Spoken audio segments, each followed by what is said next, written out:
There comes a time in everybody's life when they seriously think about making some large changes. Some of those large changes may include a move to the other side of the world. And considering various aspects of what is going on around the world, I personally would not blame anybody who is looking to exit stage left. I'm Rafael de Furia, welcome back to another episode of Not Your Average Globetrotter, and roll that intro.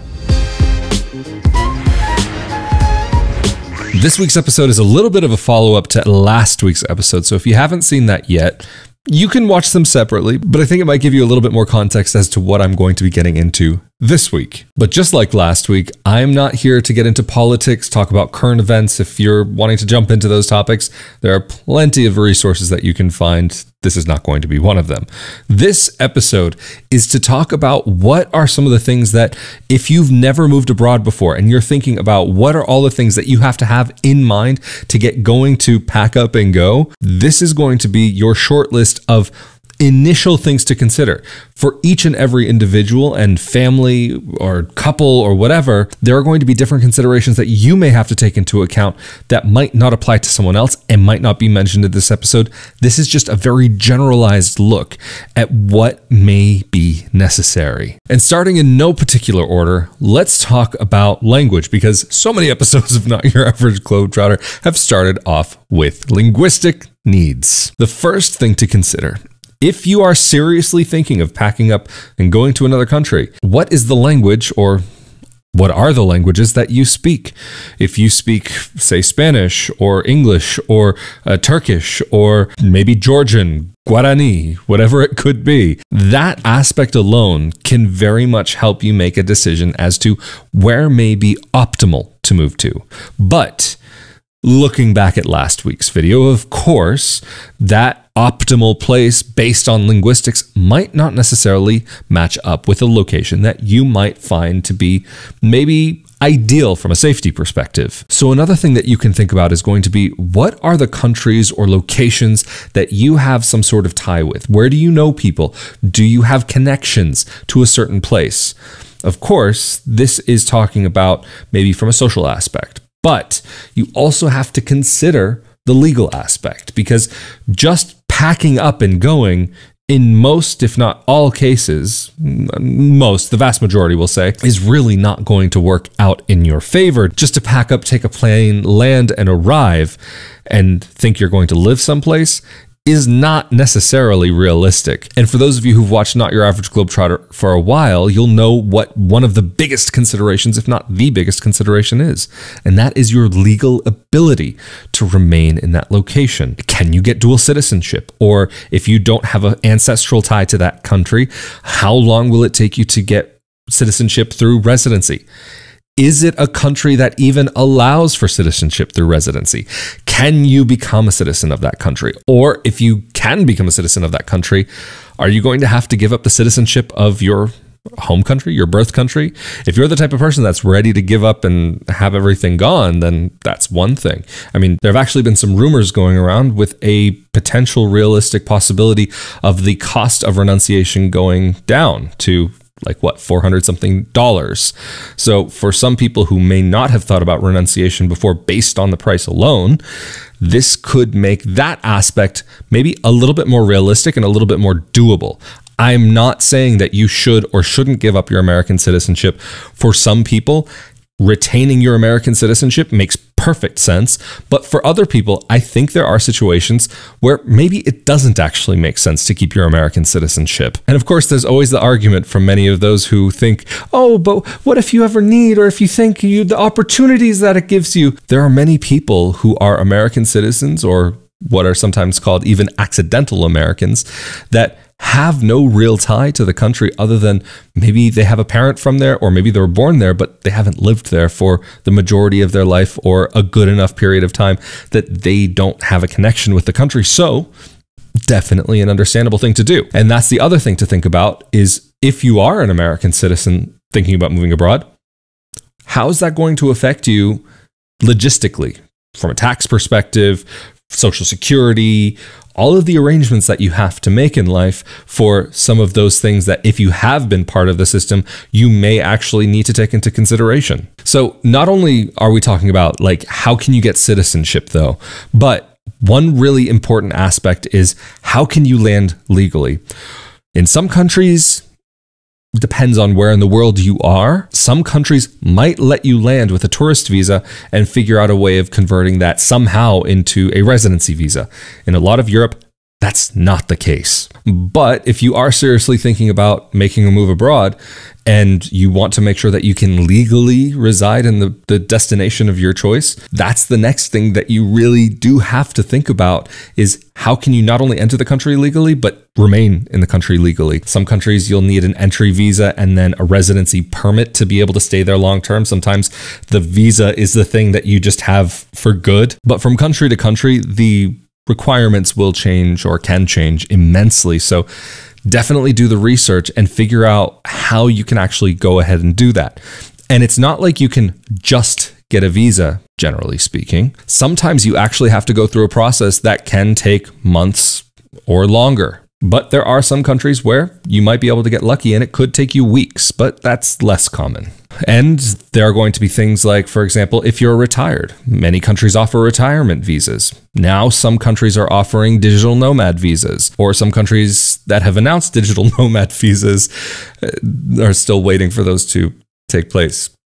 Italy, I may be looking at you here. But of course, one of the, not most sure, but one of the most solid ways of being able to go to another country legally is if your spouse happens to be from there and their country maybe might allow you to get a spousal visa or family reunification visa to be able to remain with your spouse. But to talk about Italy again, but maybe in a different light, it's something that's actually really amazing. Very specifically about the Italian constitution is that it protects the rights of couples to be able to remain together. So that's a really, really interesting detail that for some couples could be a make or break detail depending on if their spouse would be allowed to be there or not. Of course, this is all going to be dependent on criminal record reports and checks and all of those sorts of things. But there are going to be countries that are not going to be like Italy, and probably most countries don't have that protected in their constitution. But that's something that I personally have always found fascinating about the Italian constitution. And I've mentioned this in a number of episodes of not only Not Your Average Globetrotter, but the Italian Citizenship podcast that I also co-host with Italian attorney Marco Pedmunian, good friend of mine. So if you do find yourself in those circumstances where your partner, husband, wife, whatever it may be, is actually from a country that would allow you to get that visa, finding out how you can get that visa will be very, very important. But we have yet to talk about one of the most important factors of being able to live, period, anywhere, regardless abroad or at home. And that is talking about how you can make your living. Over the years, I've had a number of people contacting me, hey, how do I get a job? How can I this or how can I that? And how can I support myself once I get to that country? Personally, I would say that might be the wrong order in which to look at things. As I've said in a number of episodes, I think it is really important to see, if you are considering a move abroad, how can you get a job before you arrive if you are in the situation where you have to work, or how can you figure out a way of working online? Because there are many situations when a person might be looking at moving abroad to another country. But maybe, for example, if you don't speak the language, or depending on your education or what skills you have available to you, then I have seen actually many people getting stuck in fields, picking vegetables and fruits. So is that something that you're prepared to do? And is that something that is what you are actually looking for? There might be some people who actually are looking for that on a temporary basis, where maybe they go and they do a work away program where they go and work on a farm, and then in exchange, maybe they're given a place to sleep and food at the end of the day or throughout the day. But there are people that do think that maybe when they move to another part of the world, that all of a sudden they're going to have a great job. But personally, my opinion is that if you have a way of figuring out that job that is your ideal before you move abroad, whether that is you already have everything that it takes to do that job and you've applied for that job and they're actually willing to sponsor your visa, because that's another thing. A lot of employers are not interested in sponsoring visas unless you are very, very highly qualified or very particularly skilled in a certain area. Then in many countries, it will be very hard to find an employer who will do that for you. And not that it doesn't exist, but what I would say is, especially in the past few years with how much easier it has become and much more commonplace working remotely has become, if you can figure out a certain skill set that will help make you actually a very valuable asset regardless of your location, and if you can start that in your home country. Again, this episode is more talking about that you're ready to roll and you're ready to get out of your country. Then this is maybe not the ideal, but in an ideal situation, you would be able to figure out that remote job before you leave your country. And you may find that if you are looking to move abroad for professional opportunities, that if you can figure out how to make that living for yourself remotely, maybe depending on what part of the world you're from, the location that you're from actually could be more ideal, because maybe the amount that you're earning might go further. But this is not going to be everybody. And yes, this episode is maybe a little bit more intended for the North American audience out there. But again, there are various little details that can be relevant to some people, maybe not to everybody, but could be worth exploring regardless. Another major factor, if you are especially thinking about, hey, world's going crazy, I'm ready to go right now. My next question would be, how physically ready are you and how physically able are you? Physically, I mean more as in the things that you have tangibly around you, yourself, your belongings, your home. Do you have a home that you own or an apartment that you own? Do you have a lot of things that you need to give away? Are you just going to be throwing trash bags of clothing away? I would say, depending on your size and depending on how closely your physical stature matches up with the place that you're thinking about going, the general population there at least, you may want to hold on to some things instead of thinking, oh, when I move abroad, I'm going to replace my whole wardrobe. Sometimes it works, sometimes it doesn't. And speaking from the perspective of somebody who tends to be a little bit taller and a little bit broader shouldered than the average general adult his age in the countries that he's lived in, finding clothing, if you're not part of kind of the regular size group, can be a nightmare. For me personally, finding clothing in Southern Europe can be quite a challenge, including shoes. Don't just think you're going to give up everything and say, oh, I'm moving to Italy and I'm going to have all these great clothes. But I will say at the same time, you do have to think about the weather, about where you're going. If you're thinking about moving from Wisconsin to, say, Brazil, you might not need the same winter clothing, at least in the majority of Brazil or Uruguay, Argentina. Maybe if you're moving to the very most southern tip of Argentina, maybe then some of your winter gear might be appropriate. But how quickly is it that you're able to actually figure out your belongings and figure out how many suitcases you want to pack things into? Or are you going to want to have a container packed up and have that brought to you? There are services out there that exist which might help you subdivide a container and share it with others, and that you get your part of the shipment and another person gets their part, especially if you don't have enough for a full container. Some people do, and in some cases, it actually can be a bit advantageous to consider that. Of course, you have to consider the cost of what it would be to buy everything again versus shipping everything. And then also, if you have certain heirlooms, how are they going to actually fare their way across the ocean? That's a major consideration. And then also, if you are moving to a different part of the world, then maybe your large American furniture might not be the best fit for, say, a Dutch apartment. Or beyond just, say, your belongings, let's talk about if you have pets. Depending on where you're going to move to, you may need documentation for your pet to be able to travel there. But to put it simply, your dog may have to get poked a few times by a veterinarian. And also, this is considering that you can bring your pet to the country that you're moving to, that it is legal, depending on maybe if it's an exotic animal, that maybe depending on what part of the world you're thinking about going to, legalities could become an issue. But if we're talking about kind of the average, say, dog or cat, then that is something worth taking into consideration that could be a little bit more likely.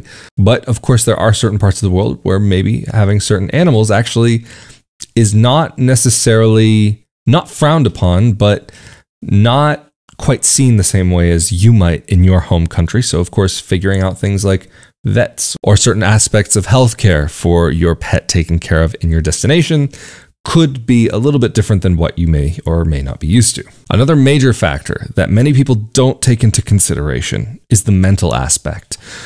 Moving from your country across the world, or even down the street to another state, maybe across the border, can come with certain mental aspects that you do have to take into consideration, especially if you're moving to a country where maybe the language isn't your own. And while you're getting used to a new language, you may have a lot of time on your own to reflect and sit with your own thoughts and do a lot of thinking. Moving abroad, regardless of whether you speak the local language or not, can be a very isolating experience. And for some people, it actually can go for the better. Some people, maybe not. I know for me personally, having had time to myself, I've gotten to know myself better, and having the ability to push myself into stressful situations that I wouldn't have dealt in my own country, having to deal with things in my own language, that has shown me a different aspect of myself than I think I would have ever seen otherwise, that I know my limits in a very different way than maybe a lot of other people might. And I'm not bragging here. This is just something that I can say that I'm very grateful for, to have had some of the positive and negative experiences that I've had throughout my life. There are going to be highs and lows, and no matter where you move, there are going to be the daily realities that you always have to face. Moving abroad doesn't mean that you're automatically on vacation. It just means that you're living life in a different location. Simple as that. And with that said, I think this is going to be where I'm going to round out this episode of Not Your Average Globetrotter. So thank you all so much for joining me for another episode. Of course, the biggest thank you to those of you who helped to make these episodes possible, to rafaeldefuria.com/Patreon, patreon.com/rafaeldefuria, or rafaeldefuria.com/support, as well as the thanks button here on YouTube. And of course, if you enjoyed this episode and any others, be sure that you are subscribed with the notification bell turned on. Of course, if you share this with your friends, that definitely helps the channel out. Or of course, if you have anything to say about any of the thoughts or ideas shared in this episode, of course, I haven't covered everything. These are just some of the basics, some generalizations to think about. But if you agree or disagree with them, feel free to let me know down in the comment section below. Of course, I'm Rafael de Furia, and thank you for joining me for another episode of Not Your Average Globetrotter, and I'll see you all next time. Later.